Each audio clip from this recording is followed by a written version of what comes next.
तंतोयं ब्राह्मणो देवो पर्यङ्गलं मनुष्याणां ब्रह्मत्याभिभवति आकाशापतितं तोयं नागच्छन्तु सागरं सर्वदेहि नमस्कारं केशवं प्रतिगच्छति ॐ दिनेनजनमयजं तदेवात्मानधर्मानन्दमान्यासन्नाः सुमेनासन्तमानाः ततस्त्रयत्रमुहुर्वै साध्याः सन्तु देवाः ॐ राजाधिराजाय कृष्णय सायने नमो वयं श्रीश्रवणाय कुर्महि तमे कामान् कामकामाय मह्यं कामेश्वरो वेश्वरो ददातु कुबेराय वेश्वराय महाराजाय वै नमः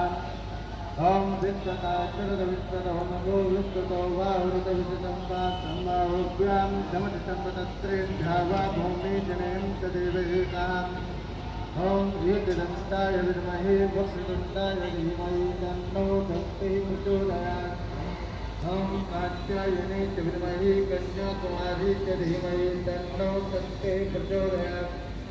ॐ तत्पुरुषाय विद्महे महादेवाय धीमहि तन्नो रुद्रः प्रचोदयात्